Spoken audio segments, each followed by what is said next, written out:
part of the reason it's taking me so long to just like actually get playing shows and stuff like that is because there's a lot of stuff that happens behind the scenes that most people just don't see, especially when you're doing things all alone. I'm learning things every day. My room is always a mess because I'm just like always in like the figure it out mode, like rack of things here that like I'm still learning things every day about, that I'm beating my head against a wall. It takes a lot of time just trying to figure all this stuff out. For example, wireless units for like in-ear monitors for a live show. Like this is something that I had to do a lot of research and I had no idea how to make things work, and bought something like a year ago and like now it's not even turning on. So like now I have to go return this. Every time I feel like I'm making one step forward, something happens where it's like I have to take 2 steps back just to figure things out on my own. There's a lot that happens.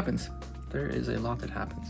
The cool thing is like when this stuff works is so helpful when it actually does. There's not like a whole lot of resources online that actually help you get there eventually. Yes, we'll be ready for live show, but yeah. So I just left FedEx, and of course the one time I go ship things off, the computers are down and they charge my card 4 times. Oh, the hits keep coming. It's great. One eternity later.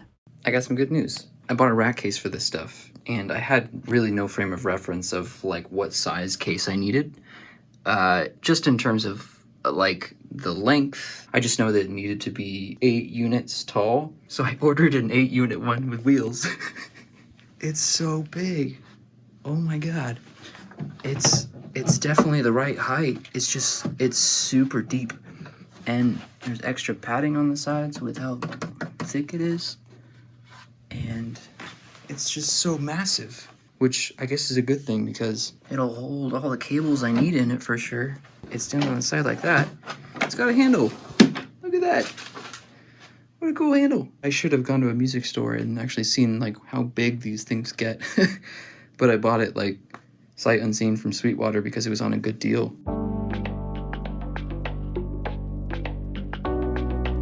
Okay, so I'm still thinking a few things. I want to put the future splitter below this so that it's easier to route things. So I'm going to mount this probably just above the bottom 2.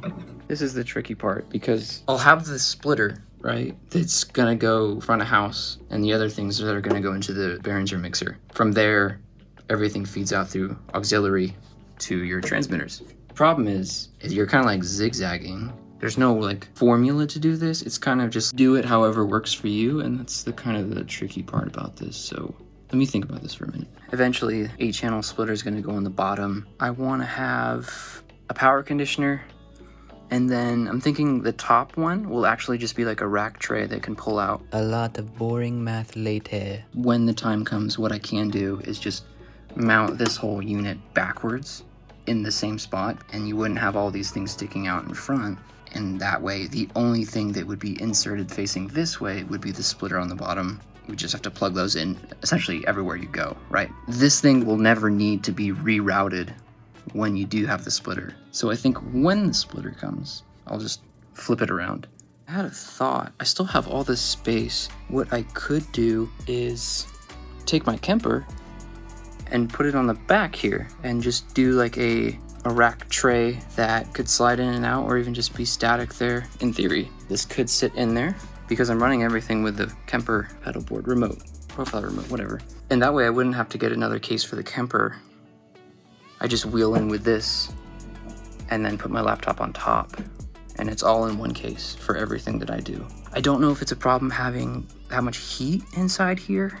Let me know if anyone else has done that. Much, much, much later. The day is finally here. These just came in the mail, and what they are is custom ear tips for my Shure headsets. Sensaphonics makes custom molds that go over the top of many different kinds of headsets. I have never used custom in-ears before, so I wanted to make the cheaper investment and get just molds, because these, I think these are only like 150 bucks to put over your Shure headphones. And these are fine, I think, for now.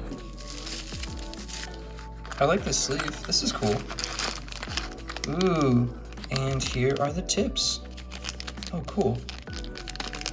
I thought they were a little bit smaller. I mean, it's just mainly like there's a lot of rubber here. Rubber, silicone, what am I talking about? Okay, so I'm sitting at my computer now and I'm gonna test these for the first time. I guess what was I expecting? I definitely feel like it's like touching my brain.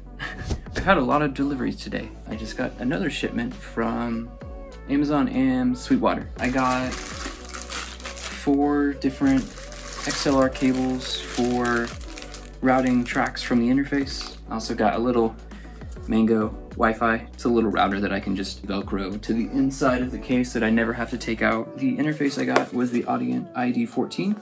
This is the Mark II.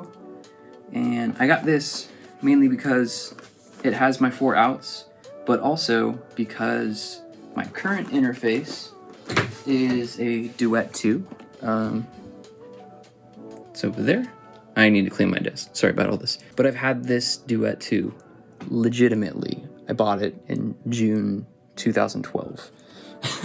So it's lasted me a long time. It only needed to be replaced recently because it hasn't been quite compatible with the new OS on Mac. The Apogee software is a little bit buggy, and then the actual LCD screen on the interface is pretty choppy and it's not really responsive. So either way, I knew I needed some kind of new interface soon, so I just decided to go the whole route of getting an Audient one that I can use at my desktop and also in the rack. Here it is.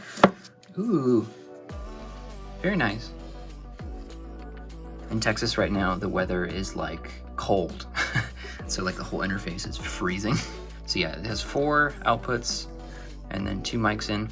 The way I route my desk setup is I have like 1 mic always plugged in to like 1, and then 2 will always be my Kemper. So I can just immediately not have to worry about routing anything. It's just, I have a mic that's ready to go for anything that I need to record, and then that's just always in 2. I do guitar and bass into that, and it's just super easy. Okay, so here's the progress. Got all 4 of these. These will run back to the interface.